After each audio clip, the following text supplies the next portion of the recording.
o arminianismo ele nasce em um contexto bem complicado para aqueles que se dizem protestantes, né? Primeiramente, a questão histórica ela é importante, porque o arminianismo ele não nasce em um contexto arminiano, né? Ele nasce em um contexto reformado. Então, se você que está nos ouvindo aí, está nos assistindo e diz ser arminiano e protestante, seria importante, antes de você ter alguma posição nesse sentido teológico, porque o brasileiro ele já nasce arminiano, né?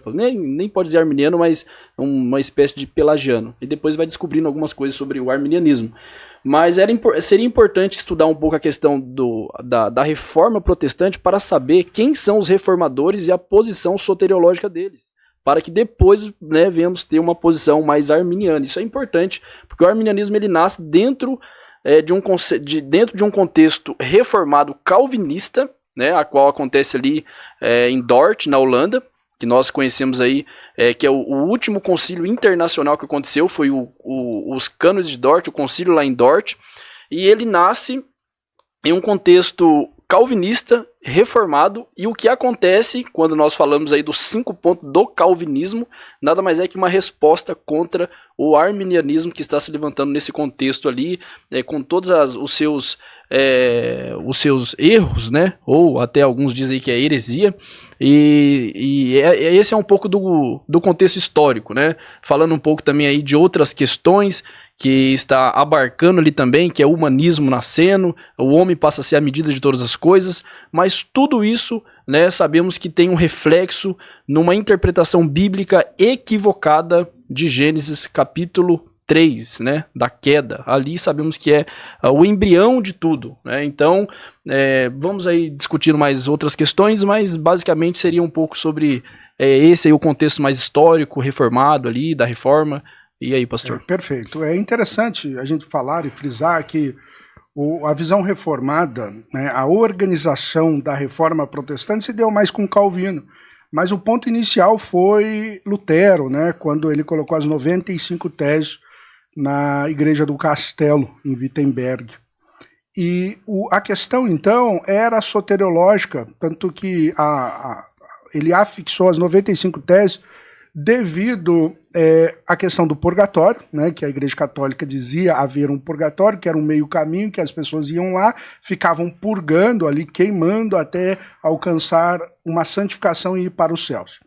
E nesse contexto, né, principalmente um camarada chamado Tetzel, ele surge para angariar recursos, a pedido do Papa, para construir a basílica que hoje é o Vaticano, no sentido da Basílica de São Pedro, né? Já tinha a Basílica de São João, e ele vendia aquilo que chamamos de indulgências, inclusive plenárias, né? A qual seria a plena, isto é, comprava a salvação, a qual essas pessoas estavam lá, e a partir da compra desse documento assinado pelo Papa, as pessoas saíam, eram salvos. Então era uma doutrina ali de crédito e débito, pegando ali um semi-pelagianismo, e ali Lutero, ele, contra tudo isso, ele organizou não, né, defendeu e estava afirmando que a soteriologia, a doutrina da salvação, não era por méritos ou compra de alguma coisa.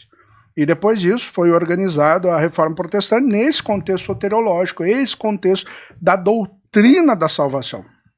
E depois, algum tempo depois, surge, depois da morte de Jacobs Arminius, que organizou e deu uma reorganizada no sentido mais humanista a questão soteriológica, trazendo um sinergismo, uma cooperação entre Deus e homem, coisa que os reformados não defendem, à luz das Escrituras, porque a salvação do início ao fim é obra do Deus triuno. Então esse é o contexto, esse é o problema, e a gente sabe que essa questão, o Vitor frisou muito bem, já remonta lá em Gênesis capítulo 3, no Éden, então a origem nós podemos dizer que foi ali, mas a gente pode ver algumas questões históricas, como, por exemplo, eu não vou dizer que Pelágio e Armínio têm o mesmo grau de compreensão soteriológica, mas a gente já vê, né, principalmente em Pelágio, que ele defendia que o homem não herda o pecado original, então ele tem condições de se salvar por ele mesmo. Depois, isso foi refutado por Agostinho de Hipona, né? Defendendo a depravação total, a qual nós defendemos, né? E o arminianismo diz defender, mas no final acaba não defendendo. E depois houve o desenvolvimento disso, né? E principalmente o caldo cultural ali que surge, a qual há o Renascimento, né? No século XIV, XV, Erasmo de Roterdã defendendo o livre-arbítrio, e inclusive Lutero escreve contra o livre-arbítrio, né? Esse livre-arbítrio que eles creem, né? Os ali remonstrantes, tanto Armínio. E aí os remonstrantes foi um documento feito, né? Principalmente nos Países Baixos, Holanda, para dizer como se dá a salvação. E aí vem os canos de Dort dizendo ao contrário e reafirmando. Então, o acróstico, né? Que é os 5 pontos, a tulipe do calvinismo, ele se deu, né, Vitor, devido à resposta ao arminianismo. Correto, Vitor? Correto, realmente é isso mesmo. Os 5 pontos do calvinismo, esse acróstico que é muito bem conhecido de todos, ele nasce nesse contexto de embate, vamos dizer, uma espécie de afirmação, né, uma afirmativa da boa doutrina, né, contra esse movimento que se levantou e que é o arminianismo.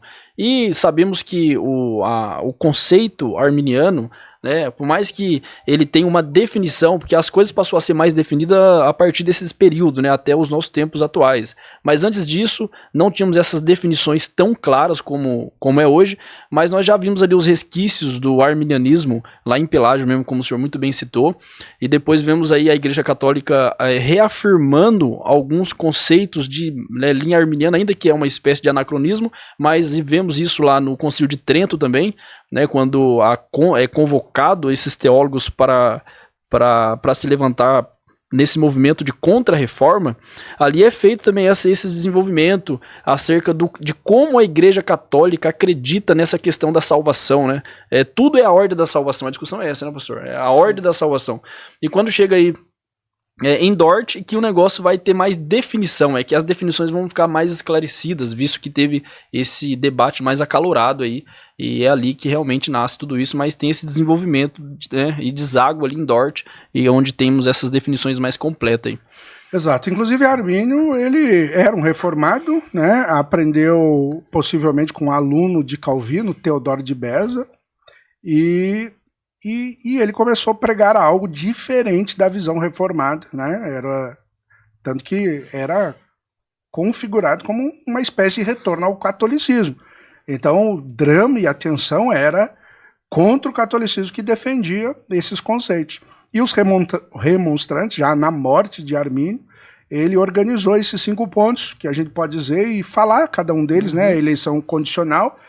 E claro que o calvinismo respondeu a isso organizando os outros 5 pontos, que é os 5 pontos do calvinismo.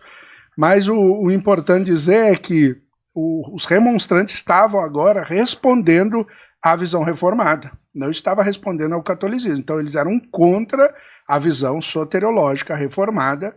Então eles defendiam, por exemplo, a eleição condicional. E para nós é a eleição incondicional, e ela é clara biblicamente. Talvez não seja tão clara, mas a Bíblia de certa forma apresenta. E ao mesmo tempo, e por causa disso veio a organização nossa, que é a eleição incondicional, como eu já disse. Também eles defendiam outro ponto chamado expiação universal. Isso é um grande problema. Essa, para mim, talvez seja a maior inconsistência, né, Vitor? E o artigo 3º era a corrupção total, como nós defendemos, chamando de depravação total, depravação radical. O homem, na sua inteireza, ele caiu, então todas as suas faculdades estão comprometidas de modo que ele não pode ir mais a Deus. E o arminianismo defende isso também, entretanto, fala de graça preveniente. Então, corrupção total / graça preveniente. Esse é o problema, essa é a inconsistência. E a graça resistível. Para nós, a graça é irresistível. Claro que o homem pode resistir, até que ela se torne irresistível. É uma luta entre Deus e o homem, quem vai vencer, né? E o último ponto é a perseverança dos santos condicional. Esse ponto não ficou muito claro, mas o fato é que a maioria dos arminianos defende que o homem pode cair da graça. Esse também é um grande problema e faz uma inconsistência, como também uma instabilidade na vida do cristão, visto que uma vez ele pode estar salvo, outra vez não, né? Então, esses 5 pontos que foi trabalhado, os remonstrantes, que no Sínodo de Dort eles foram devidamente refutados, né? E classificados como um erro, né? Como um erro teológico. Então, eles são, de fato, como diz Sproul, heterodoxos, né? Completamente diferente à ortodoxia cristã.